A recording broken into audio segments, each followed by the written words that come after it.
اپنی والدہ کے ساتھ گئی اور آنریبل کورٹ نے ملاحظہ فرمایا کہ کیا حالات تھے کہ جب میرے ہسبینڈ نے کہا کہ بہتر ہے کہ تم اپنے پیرنٹس کے گھر رہ لو، اور انہوں نے مجھے وہاں سے جب نکالا تو میں اس کے بعد سے اپنے گھر آئی ہوں۔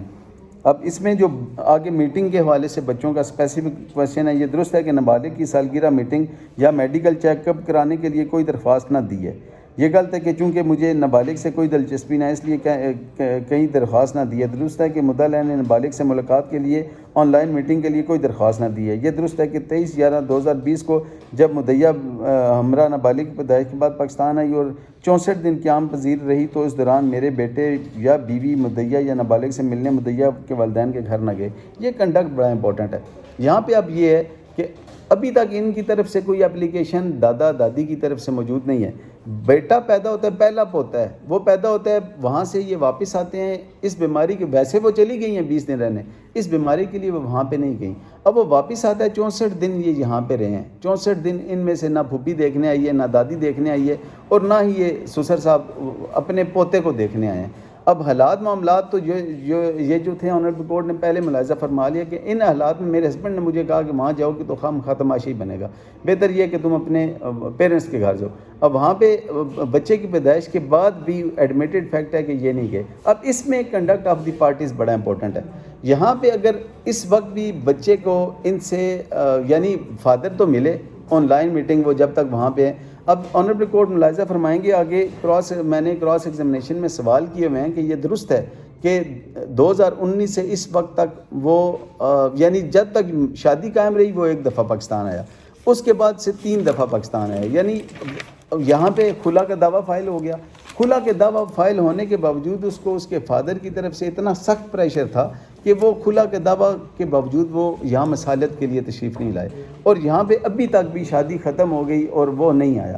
یعنی دبئی سے یہاں آنے جانا تو 2 گھنٹے کی فلائٹ ہے، مسئلہ ہی کوئی نہیں ہوتا، اور وہ یہ اتنا ویل آف ہے کہ اس نے یہاں پہ مینشن کیا ہوا ہے کہ میں آنریبل کورٹ کو یہ پڑھ دیتا ہوں صرف کہ اس میں جو پورشن میں اس نے کہا کہ ان کی اب آنریبل کورٹ نے جب کوانٹم فکس کرنا ہے اس حوالے سے بہت ریلیونٹ ہے، جو یہ کہ ایگزیبٹ P8 اس کا جو عبد الرحمان کا تشہیری کارڈ ہے جو کسی 2024 کے ایونٹ میں شرکت کے لیے کمپنی کی طرف سے جاری کیا گیا تھا، اس نے وزٹنگ کارڈ میں اپنے آپ کو انجینئر ثابت کیا ہوا ہے، وہ آنریبل کورٹ ملاحظہ فرما لیں گے۔ یہ درست ہے کہ میں نے اپنے بیٹے کے انجینئر کی اعلیٰ تعلیم دلوائی ہے، یہ جو کہ سال 2014 میں انجینئرنگ کی ڈگری مکمل کی تھی۔ یہ درست ہے کہ اس کی قابلیت کی وجہ سے کمپنی میں بطور انجینئر ملازمت ملی۔